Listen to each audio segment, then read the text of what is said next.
Assalamualaikum warahmatullahi wabarakatuh.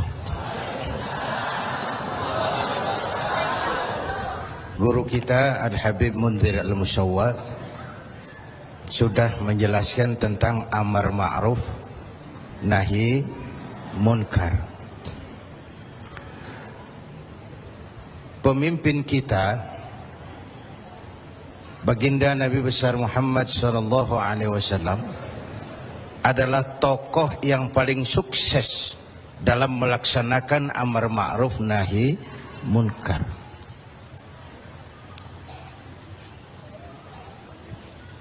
Berkembang dengan pesat, lain dengan agama-agama besar lain, kata Stoddard. Agama Buddha punya Raja Asoka, agama Persia punya Raja Cyrus, bukan Cyrus Sinaga, Cyrus.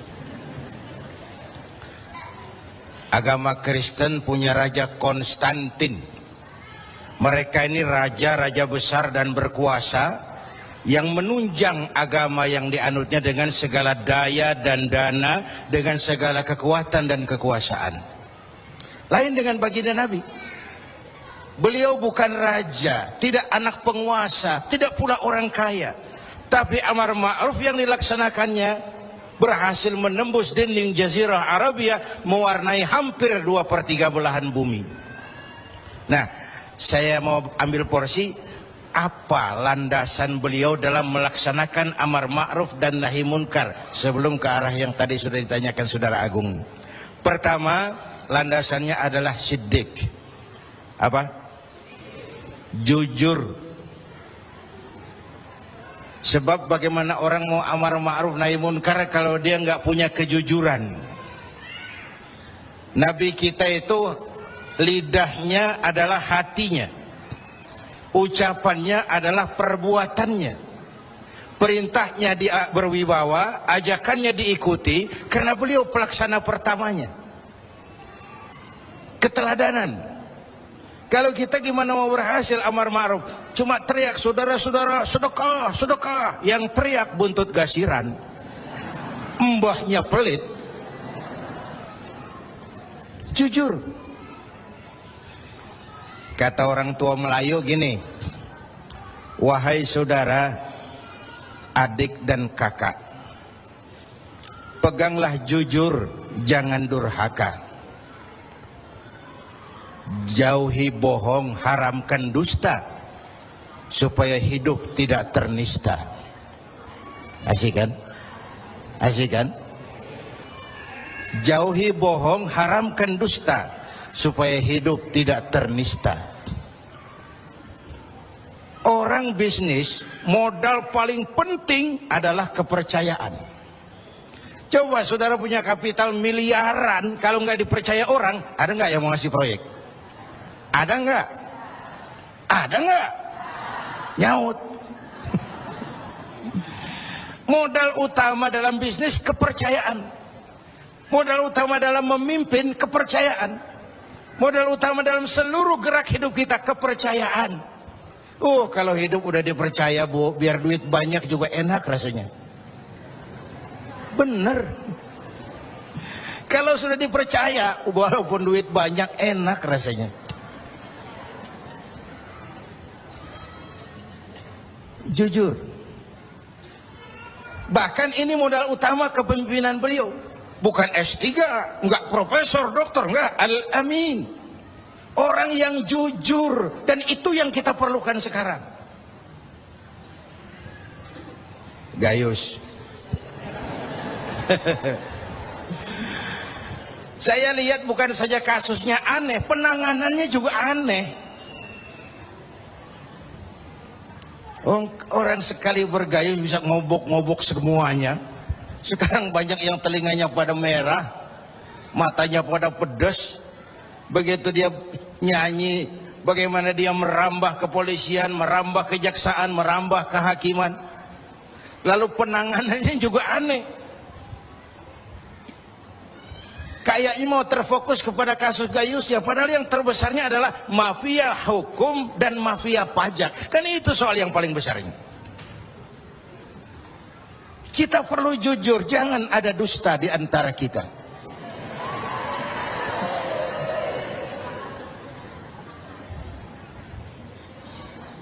Apa tanda si bintang timur cahayanya terang sampai ke fajar?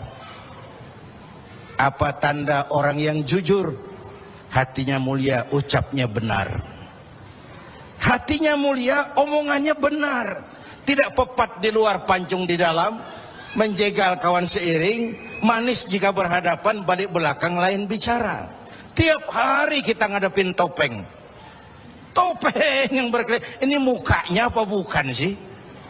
Ini omongannya apa cuma sekedar sebuah misi dan seterusnya. Pantas kalau satu saat seorang biang preman, mbahnya preman, datang menghadap baginda Nabi, dapat hidayah dia. Ya Rasulullah, saya mau masuk Islam, boleh enggak? Oh boleh. Mengucap syahadat. Selesai mengucap syahadat, dia bilang lagi, ya Rasul, saya kan sekarang sudah masuk Islam. Baik. Saya cinta Islam. Alhamdulillah. Saya cinta Anda ya Rasul. Bagus itu. Cuman saya juga cinta dosa. Ini aneh orang ini. Preman tadi ya. Saya cinta Tuhan ya Rasul. Saya cinta Islam. Saya juga cinta dosa. Saya belum bisa tinggalin di dosa. Saya suka judi, suka mabuk, suka zina. Marah baginda Rasul dengar ini. Enggak, beliau senyum. Senyum. Orang yang tegasnya amar ma'ruf nahi munkar itu jangan masang muka kuburan. Manyu, muka ditekuk, jangan. Senyum. Lalu beliau bilang, lah Pak Sebi, nggak apa-apa dah. Cuman begini, Mas. Dari Jawa premannya waktu itu. Kamu suka mabuk, hobi. Kamu suka zina. Oh, di mana-mana ada langganan. Kamu suka nyolong? Iya. Oke, gini. Saya cuma minta, mau nggak kamu mulai hari ini janji sama saya? Apa ya Rasul? Jangan bohong. Hal tu'ahiduni ala tarkil kadzib? Mau nggak kamu janji satu aja? Jangan bohong. Saya kira apaan kali ya Rasul? Kalau itu mah kecil. Sanggup? Sanggup. Ayo, saya baiat. Bismillah. Hari ini kau janji nggak mau bohong. Janji. Pulang. Sambil pulang di hatinya mikir, ma ashala ma talaba hadzal nabiyul karim. Ini Rasulullah kok gampang banget permintaannya. Enteng urusannya. Saya terang-terangan nggak tinggal zina, nggak tinggal nyuri, saya suka mabuk, cuma disuruh nggak bohong, encer. Dia kira nggak bohong gampang, dia kira nggak bohong gampang. Padahal Nabi Allah Ibrahim pernah mengeluh, saya seumur hidup 3 kali bohong, saya harus tanggung jawab di hadapan Allah. Padahal bohongnya bohong bener. Seumur hidup 3 kali merasa bohong, bingung Nabi Ibrahim.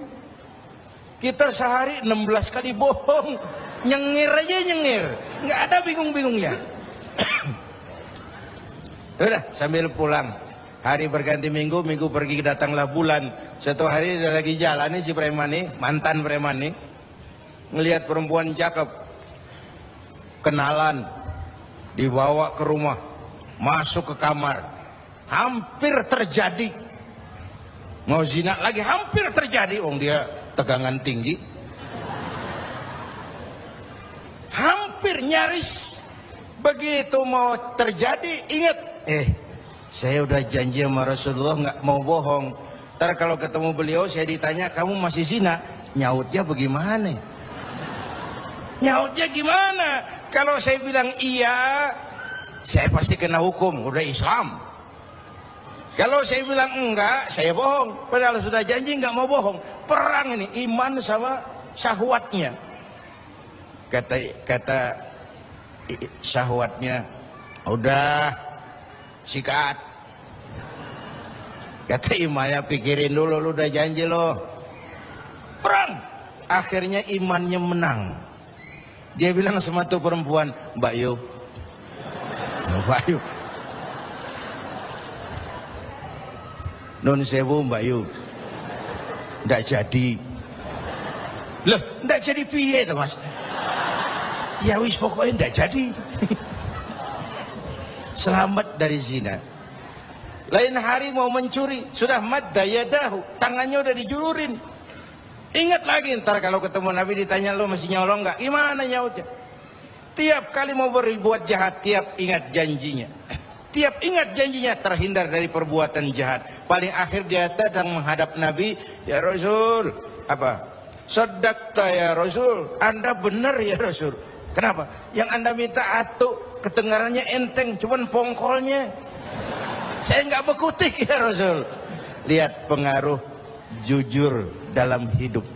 Kiai, mohon maaf kalau saya potong jawaban jujur Kiai ini. Nah, bagaimana dengan sifat dari hakim-hakim kita dalam memutuskan ini, Kiai? Ya, kita berharap mudah-mudahan mereka jujur. Perkara apa ini harapan hampa itu soal nanti lah.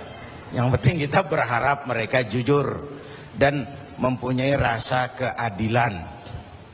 Bapak Ibu hadirin yang saya hormati, ini satu dasar amar ma'ruf tuh, jujur. Yang kedua, tabligh, menyampaikan ini pun nggak gampang. Satu saat beliau lagi dakwah di kalangan elit, datang orang buta nyebarin agama, nanyain agama, agak masam, muka beliau agak berpaling. Turun ayat abasa wa tawalla an ja'ahul a'ma. Ya. Ayat yang saya sampaikan tadi, Allah mengkritik kepada baginda Nabi. Mengapa kau agak masam ketika datang orang buta minta diajarkan agama? Ayat ini disampaikan juga oleh Nabi kepada para sahabat. Ini loh, ayat ini barusan turun mengkritisi saya. Jadi memang yang orang hidup yang baik itu jangan alergi sama kritik. Tapi yang kritik pun jangan asal ngomong. Ya. Orang jangan alergi sama yang namanya kritik. Karena kritik itu yang sering membuat kita berpikir. Dikritik yang membuat kita dewasa. Dikritik yang membuat kita jadi bijaksana. Pujian sering jadi racun. Walaupun sementara kita senang. Ibu cantik loh Bu. Wah, mekar hidungnya. Tapi itu sering jadi racun. Kritik yang membuat kita berpikir, kritik yang membuat kita dewasa, kritik yang membuat kita jadi bijak. Tapi yang ngeritik pun jangan asal ngejeblos. Saudara hadirin yang saya hormati, kita nggak bisa ngukur baju kita pakai badan orang lain. Ini tolong, ini bahasa bersayap. Jangan ngukur baju kita pakai badan orang lain. Nggak sedang, ya, nggak sedang. Orang sering berada dalam sebuah situasi yang tidak semudah kita. Makanya Luqmanul Hakim pernah bilang sama anaknya, "Nak, kita ini kalau nggak punya prinsip bakal serba salah." Kok gitu Pak? Ayo kita buktiin.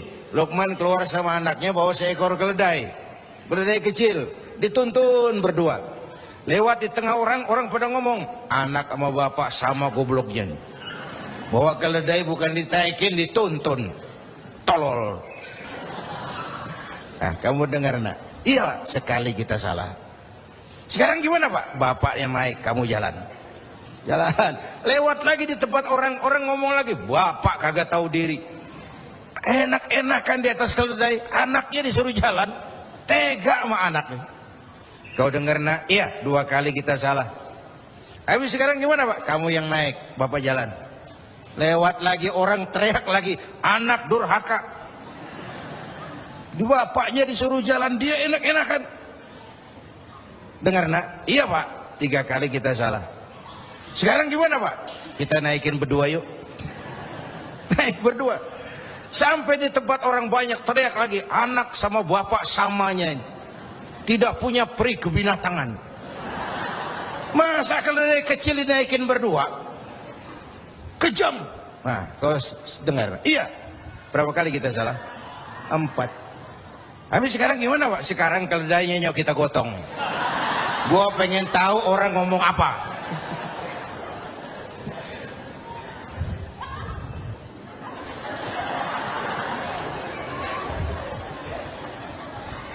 Begitulah Bapak Ibu hadirin, tanpa sebuah prinsip kita sering terombang-ambing. Makanya kita rakyat ini kudu punya filter. Rakyat harus jadi rakyat yang cerdas. Emas pasti kuning. Ya, apa semua yang kuning pasti emas? Rakyat harus cerdas. Ini nyengir tapi mikir nih, ya. Bapak Ibu hadirin yang saya hormati, karena itu kembali kepada sifat menyampaikan, apalagi yang menyangkut hak orang banyak. Orang-orang tua Melayu bilang begini, mengapa orang menembak ungka? Karena merengguh buah embacang. Kenapa orang banyak celaka? Karena serakah dengan hak orang.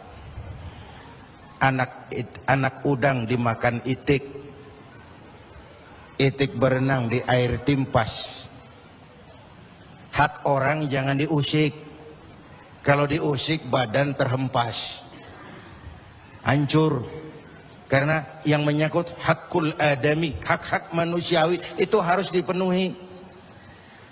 Tabligh menyampaikan. Ini kan kadang-kadang dari atasnya bagus, di tengah jalan banyak tukang sunat. Turun ke tingkat menengah, ini jalur birokrasi, sunatin. Turun lagi ke bawahnya, sunatin. Turun ke gubernur, sunatin. Turun ke wali kota, sunatin. Turun ke camat, sunatin. Sampai ke rakyat, ujungnya doang dikit bener.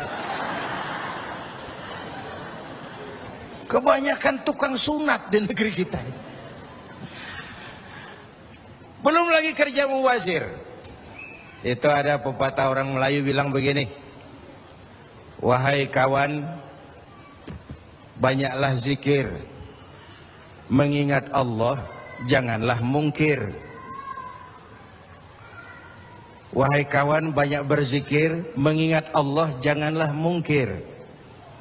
Hindarkan semua kerja mubazir supaya hidup tidak terisolir. Kerja mubazir itu kayak apa? Kayaknya kenal Ja'ronah. Pernah dengar nama itu? 6 kilometer di luar Mekah itu ada Masjid Ja'ronah, tempat kita ngambil miqat ihram kalau mau umrah. Ja'ronah itu perempuan lugu. Lugu ya tipis-tipis sama bego dah. Bego tahu bego? Minum es ditiup, nah tuh bego tuh. Dia kira ngebul panas. Ini Ja'ronah kalau malam nenun kain, siang dia rusakin lagi. Supaya apa? Supaya malam punya kerjaan, nenun lagi. Siang dia rusakin lagi, malam dia tenun lagi. Allah sindir kita dengan peristiwa itu. Wala takunu kallati naqadat ghadlaha min ba'di quwwatin ankatha. Jangan kamu seperti perempuan lugu itu yang kalau malam nenun kain, siang dia rusak lagi. Malam dia tenun lagi, siang dia rusak lagi. Jalanan udah bener-bener dipaculin. Supaya apa? Besok punya kerjaan dananin jalanan. Berapa banyak proyek Ja'ronah di Indonesia ini?